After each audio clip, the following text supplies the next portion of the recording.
ওম গণেশায় নমঃ, ওম গণেশায় নমঃ, ওম গণেশায় নমঃ, ওম বিষ্ণু, ওম বিষ্ণু, ওম বিষ্ণু। শ্রীভব দিলে কিংবা চরণ খ্রিস্টানে শত্রু কবু নাই কিছু কয় সেই জানে। ওম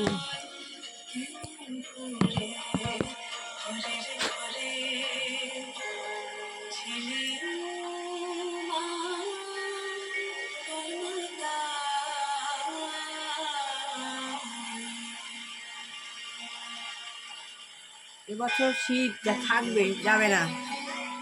শীত এবছর আছে, আমাদের ছেড়ে শীত দিতে চাইছে না এবছর। উঠে পড়ুন সকাল সকাল ব্রহ্ম মুহূর্তে, ভগবানের নাম করুন। প্রতিদিন গুরুদেবের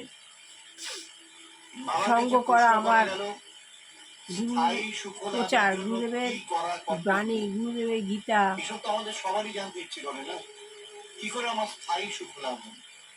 সুখ চাই, সুখ বরাবর আমাদের জীবনের সঙ্গে যেন পেতে থাকে। স্থায়ী সুখ পেতে হলে সত্য বস্তু কি তা জানতে হবে। সত্য বস্তুকে জানার অর্থ তাকে লাভ করার সত্য স্বয়ং প্রকাশ। তাকে দেখার জন্য অন্য আলোর দরকার হয় না। দৃষ্টির অশুদ্ধতার জন্য সত্য দর্শন হয় না। দৃষ্টির দোষ প্রথমে দূর করতে হয়, তবে সত্যকে দর্শন করা সম্ভব। নিজের সম্বন্ধেও সত্যকে সন্ধান করতে হবে। নিজের সম্বন্ধে সত্য হলো এই যে বাহ্য দৃশ্যমান পদার্থই জড় এবং আমি অদৃশ্য চেতন। জড় পদার্থে অহং ভাবনা যদি হয় তাহলে তো নিজের মধ্যে উপলব্ধি হবে। আর চৈতন্যে অহং ভাবনা থাকলে সচিত আনন্দ চৈতন্যের স্বরূপ তার ভাবনা হবে। এবার প্রশ্ন এলো, লোকে সাংসারিক সুখ সমৃদ্ধি লাভের জন্য আপনার কাছে আসে, তাদের জন্য আপনার উপদেশ কি? আত্মাকে জানাই সমস্ত কষ্ট দূর করার একমাত্র উপায়। আত্মাকে জানাই হচ্ছে আত্মজ্ঞান ভিন্ন কোন প্রকার স্থায়ী সুখ পাওয়া সম্ভব নয়। আত্মজ্ঞান ভিন্ন কোন, এই জন্য আমি আত্মজ্ঞান লাভের বইটা পড়ছি। দুঃখ কষ্ট দূর করতে চান, আত্মকল্পতরুর নিচে আশ্রয় গ্রহণ করুন। এর ভিন্ন অন্য কোনো পথ নাই। শ্রুতিতে নানা পন্থার উল্লেখ রয়েছে। বেদের শাস্ত্র সম্মত পথই জীবের প্রকৃত সুখী হওয়া। প্রথম কথাই হচ্ছে আত্মজ্ঞান লাভ করা। আত্মজ্ঞান লাভ না করলে স্থায়ী সুখ পাওয়া যায় না। এই আত্মজ্ঞান লাভের পথ অনুসরণ করতেই হবে সবাইকে। মানুষ জন্ম দুর্লভ জন্ম, আত্মজ্ঞান লাভ না হলে আমাদের কোনো জ্ঞানই হবে না। সবার আগে আত্মাকে জানতে হবে। আত্মা কি? আত্মাকে জানতে হলে আত্মজ্ঞান লাভের পথ অনুসরণ করতেই হবে। শ্রী গুরুদেব বিভূতিভূষণ পরমহংস গুরুদেবের প্রচারই হলো আমার, ওই জন্য বহু মুহূর্তে ভগবানের নাম করা আর গুরুদেবের গীতা করা, এটাই আমার উদ্দেশ্য হলো। আমার সঙ্গে আপনারা গুরু সঙ্গ করুন। আত্মা শান্ত চৌত্রিশ নদী মুকুটের মাঝখানে অবস্থিত সত্যগুরু দেবতা স্বরূপে তার দেহে ভারে সে কাপড় মুকুটে বস্তুত প্রতিষ্ঠা হয়ে যাচ্ছি। সর্বমে শ্রেষ্ঠ কর্মে র্যান হয়ে ধেয়ে প্রশ্নে খেয়ে বাড়বে মাধ্যমে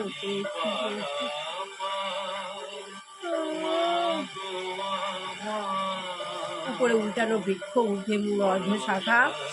আমরা তার নিচে বসে আছেন ভগবান শিব। ভগবানের উজ্জ্বল জ্যোতি পাঠ প্রচুর পর আমি ভগবানের সরাসরি গিয়ে ভগবানের দুর্মুখ যুগলের মধ্যে দিয়ে আমি আমার দুটি যুগলের মধ্যে দিয়ে আমি ভগবানের পাওয়ার নিয়ে নিচ্ছি, পাওয়ার নিয়ে নিচ্ছি।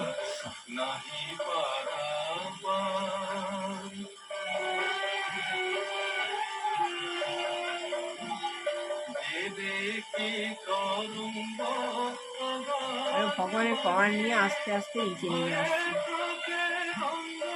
তাহলে উপরে উঠে মধ্যে মূল অর্ধশার একটা বৃক্ষ আছে, তার নিচে বাবা বসে আছে। আমি উপরে গিয়ে যেভাবে ফোন রিচার্জ করতে হয় সেভাবে আমি নিজেকে রিচার্জ করে নিলাম। এবার আস্তে আস্তে নিজে নেমে আসলাম। গুরুদেব গুরু প্রচার আমার সনাতন ধর্ম।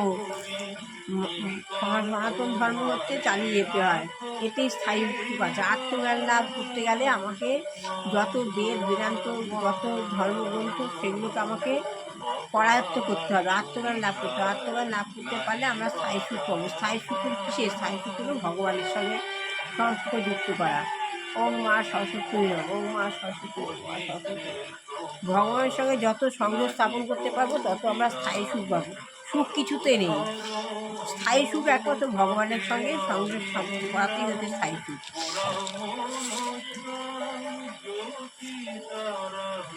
ওম মা লক্ষ্মী দেবায়।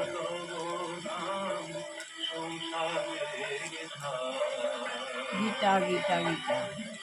এই এই কাজ কখনো পুরাতন হয় না। সনাতন ধর্ম ভগবানের গীতা গান করা, প্রচার করা, ভগবানের নাম গান করা, এ কখনো পুরাতন হয় না। এটা আজ করছি আজ নতুন, কাল করছি কাল নতুন, একই কাজ বারবার করবো। সবাই বলছে কী কাজ করতে, আমরা ভগবানের পুজো দিই, প্রতিদিন ঘরে পুজো দিই, ঠাকুরকে বই পড়ি, হ্যাঁ আমরা তো রোজেরটা রোজই করি, এটা রোজেরটা রোজ করতে হয়। প্রতিদিনেরটা প্রতিদিন আগে ভগবানকে ঘুম থেকে স্মরণ করে ওঠো, আবার ভগবানকে স্মরণ করে শোও, সারাদিন দিবার অত্র ভগবানকে স্মরণ মরণ করো। এটা হচ্ছে সনাতন ধর্ম। এ কখনো পুরাতন হয় না, এ নিত্য নতুন, নতুন যত করবো ততই নতুন। আর যে মনে করে যে এটা কি করছে, রোজ রোজ কী কাজ করছে, সে ভুল কাজটা চিন্তা ভাবনা করবে। তাকে এই ভগবানের কাজ হচ্ছে প্রতিদিনেরটা প্রতিদিন যতবার করবো ততই নতুন।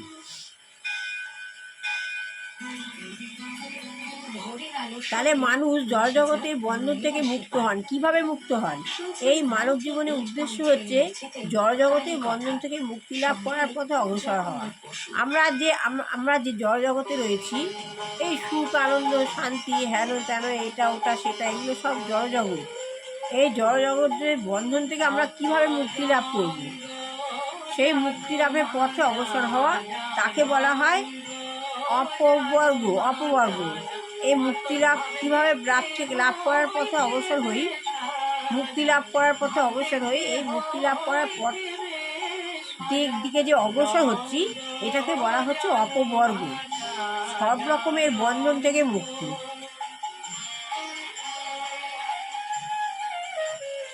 যত রকম বন্ধন আমাদের জীবনে আসে, সব রকমের বন্ধন থেকে মুক্তি। আমরা সকলেই আবদ্ধ, আমরা সকলেই বদ্ধ। আমাদের এই জড় শরীর ধরনের কারণ হচ্ছে জড় জগতের আমাদের বন্ধন।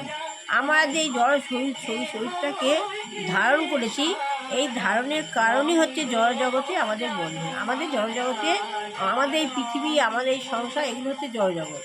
এই সংসারে বন্ধন, আমরা আমাদের বন্ধনে বন্ধন করে রেখেছি। আমাদের এই জড় শরীর ধারণ করার কারণ হচ্ছে জড় জগতে আমাদের বন্ধন। কিন্তু এই বন্ধনের পথে অগ্রসর হলে চলবে না।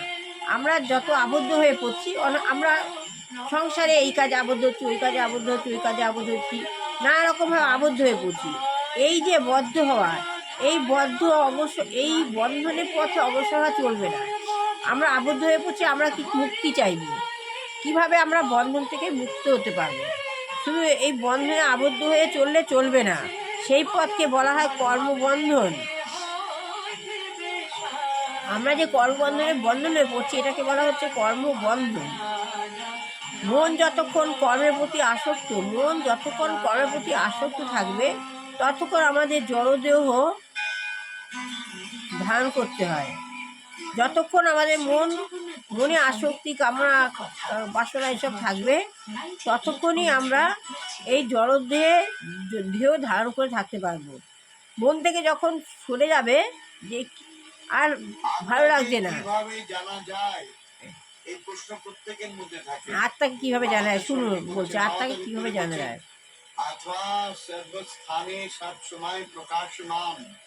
চিত্তের অশুদ্ধতার জন্য আত্মাকে উপলব্ধি করা যায় না বাবা। মলিন দর্পণে মুখের প্রতিচ্ছবি দেখা যায় না সূর্যের প্রতিবিম্ব পড়ে? সূর্য তো সব স্থানে সমান ভাবে কিরণ দিয়ে থাকেন, কিন্তু কেবল স্বচ্ছ দর্পণ, স্বচ্ছ জল, শুদ্ধ বস্তুতেই তার প্রকাশ ধরা পড়ে। অবিদ্যাজনিত দোষে চিত্তে মালিন্য, বিক্ষেপ, আবরণ রূপী ময়লা পড়ে শ্রবণ, মনন ও নিধি ধ্যান দ্বারা তা দূর করতে হয়। আচ্ছা, চিত্ত শুদ্ধির জন্য কি যোগ সাধনার প্রয়োজন আছে বলে আপনি মনে করেন? চিত্ত শুদ্ধিতে যোগ সাধনা সাহায্য তো করে, কিন্তু একমাত্র জ্ঞান দ্বারা আত্মোপলব্ধি হয়, কর্ম দ্বারা নয়। কারণ কর্ম কর্তার অধীন, কারণ জ্ঞান কিন্তু বস্তুর অধীন। যেমন এটা এটা তো একটা কাগজ তো, দেখো, হ্যাঁ, এটা কাগজ তো। এই বোধ জন্মালে এই সম্বন্ধে আমার মত আর বদলাবে না, কিন্তু আমি কর্ম করতে পারি, আবার নাও করতে পারি, আমি সুকর্ম করতে পারি। এই জন্য কর্ম চিত্ত শুদ্ধির সহায়ক হয়। কিন্তু আত্মপ্রাপ্তি বলতে নিজের স্বরূপকে জানা। জড় এবং চেতন এই দুই বস্তুর দ্বারা যে জগৎ, তা অতি সাধারণ বুদ্ধির দ্বারাও জানা যায়। যদি প্রশ্ন করা যায় তুমি জড় না চেতন, তবে অভিমান সম্পন্ন কোনো ব্যক্তি বলবে না যে আমি জড়। সুতরাং চৈতন্য বা চেতন আত্মাই হলো তোমার স্বরূপ। আর এই চৈতন্য আত্মাই সৎ চিদানন্দময়। তিনি অস্থি ভাতি ও প্রিয় রূপে সর্বব্যাপী, তাকে বলে সামান্য চৈতন্য। বাবা, বন্ধন ও মুক্তি কি বলুন? সৃষ্টির আগে অহং প্রাদুর্ভাব, এই অহং ভাব যখন আত্মার থাকে তখন মুক্তি। মুক্তি যখন গোলক ক্রমে প্রপঞ্চ হয় তখন বদ্ধ। তখন বদ্ধ। জীব দেখে অহং ভাব আশায় মানুষ দুঃখী হয়েছে না? হ্যাঁ, জীবনে যখন অহংভাব তখন মানুষ দুঃখী হয়ে যাচ্ছে। মৃত্যুর পর শরীর পড়ে থাকলেও তাকে আর কেউ স্থান দিতে চায় না। হ্যাঁ, সারা জীবনের এই প্রিয় শরীরকে বাড়ির বাইরে নিয়ে গিয়ে ভস্মীভূত করে দেয়, ছাই হয়ে যায়। গোময় মাটি প্রভৃতি দ্বারা সংস্কার করে নিজেকে আবর্জনা মুক্ত করে। দিগম্বর তোতাপুরি বাবার আশীর্বাদী হাত আপনার মাথায় পড়ুন।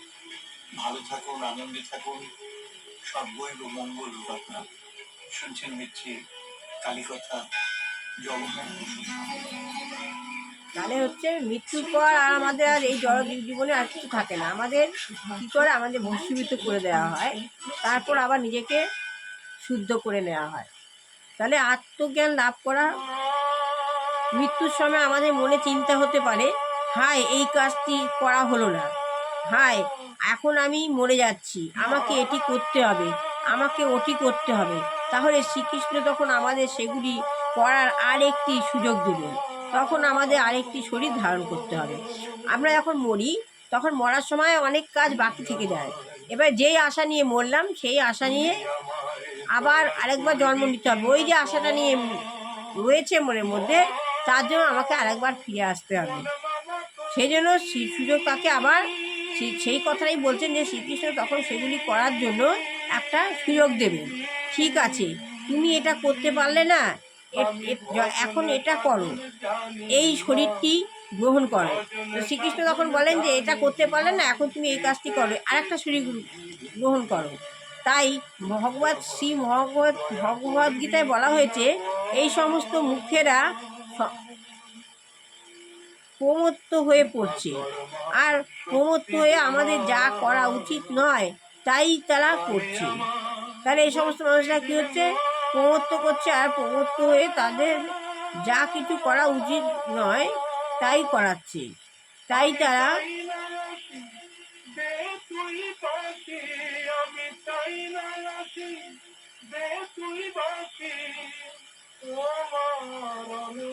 তাহলে কি করছে ভগবানতে বলা হয়েছে এই সমস্ত মুখেরা প্রমত্ত হয়ে পড়ছে, প্রমত্ত হয়ে তাদের যা করা উচিত নয় তাই তারা করছে। তারা কি করছে? মহারাজ ধৃতরাষ্ট্র হচ্ছেন একটি খুব সুন্দর দৃষ্টান্ত। মহারাজ ধৃতরাষ্ট্রকে দৃষ্টান্ত দেওয়া হয়েছে। ধৃতরাষ্ট্র চতুরতার সঙ্গে, চতুরতা মানে চালাকি দ্বারা পরিকল্পনা করেছিলেন কিভাবে পাণ্ডবদের হত্যা করে তিনি তার পুত্রদের রাজ্য ভাগের পথ মুক্ত করবেন। এটা ধৃতরাষ্ট্রের চিন্তাভাবনা ছিল। তাই কৃষ্ণ তার পিতৃব্য অক্রূরকে, ওনার যে পিতৃব্য ধৃতরাষ্ট্রের অক্রূর, তাকে পাঠান ধৃতরাষ্ট্রকে উপদেশ দিতে। ধৃতরাষ্ট্রকে উপদেশ দেওয়ার জন্য তিনি তার পিতৃব্য অক্রূরকে পাঠান, যাতে তিনি তার সেই পাপকর্ম থেকে বিরক্ত হন, যাতে তিনি তার পাপকর্ম থেকে বিরত থাকেন। পাপকর্মটা কি? পাণ্ডবদের হত্যা করার চিন্তা ভাবনা করছিলেন। তিনি যেন পাপকর্মটা না করে, সেই পাপকর্ম থেকে তিনি যেন মুক্ত থাকেন। অক্রূরের উপদেশ বুঝতে পেরেছিলেন, ধৃতরাষ্ট্র অক্রূরের উপদেশ বুঝতে পেরেছিলেন এবং তিনি বলেছিলেন, হে অক্রূর, তুমি যা বলছো তা সত্য, কিন্তু আমার হৃদয় তা চাইছে না, তাই আমি আমার নীতি পরিবর্তন করতে চাই। তখন অক্রূর তার পিতাকে বলেছিল কথা, যে তুমি এই চিন্তা ভাবনা ত্যাগ করো, সেই নীতি আমাকে অনুসরণ করতেই হবে। আমাদের কি করে সেই নীতি অনুসরণ করতে, তাতে যা হয় তা হোক, তো আজকের মতো শেষ করলাম। ভালো লাগলে লাইক শেয়ার কমেন্ট অবশ্যই করলাম। সবার ভালো হোক, কল্যাণ হোক, মঙ্গল হোক, বুঝতে পারছে মানুষের হোক, বিবাহ দেবো ছেলে মেয়ে বিবাহ হোক, চাকরি দেবো ছেলে চাকরি হোক। যে গৃহে গৃহাচারী গৃহিণী রয়েছে আমাদের পরিবেশকে পরিচিত করছেন, ভগবান তাকে চেতনা দিক, না হয় সরিয়ে নিক। তার যে গৃহে বৃদ্ধ বৃদ্ধা রোগাগ্রস্ত কোনো যুবক যুবতী রয়েছেন, ভগবান যেন তাদের মুক্তি হয়। শত্রু দূর করুন, শুরু করে রক্ষা করুন, কল্যাণ করুন। আর প্রতিদিন আপনারা সনাতন ধর্ম পালন করুন, প্রতিদিন শুনুন। ভগবান, এই যে আমি যে গুরুদেবের প্রচার করছি, আমি করাচ্ছি না, ভগবানই করাচ্ছেন। আপনারা আমার সঙ্গে যুক্ত হন আর প্রতিদিন গুরুসঙ্গ করুন, দেখবেন প্রেরণা পাবেন। এবার আমি শেষ করলাম, আবার আগামীকাল আসবো। ভালো হোক, সবার মধুময় হোক, কল্যাণ হোক। আবার আগামীকাল পড়ে শোনাবো। আপনারা এটাকে খারাপ ভাবেন না, এটা হচ্ছে সনাতন ধর্ম। এটা ভগবানের নাম গান করা প্রতিদিন আমরা করছি, প্রতি মুহূর্তে করছি। এটা যত করবো তত নতুন, এটা নতুন প্রতিদিন করতে হয়। তাই আমি প্রতিদিন করছি, করে যাব। আপনারা আমার সঙ্গে করুন, সবার ভালো হবে, কল্যাণ হবে, মঙ্গল হবে। এটা পুরাতন কিছু নয়, এর প্রতি অশ্রদ্ধা ভাগ রাখবেন না। যত শ্রদ্ধা ভাগ রাখবেন ততই ভালো। আমার পক্ষ ভালো, আপনাদের পক্ষ ভালো। এটা চালিয়ে নিয়ে যেতে হবে। ভগবানের প্রচার, গুরুদেবের প্রচার। আমার দিক দিয়ে হচ্ছে, আমার উদ্দেশ্য হচ্ছে গুরুদেবের প্রচার করা।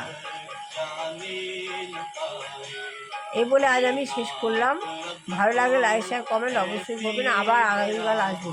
আপনারা আমার সঙ্গে থাকুন, শুনুন, অধৈর্য হবেন না, থাকুন, শুনুন।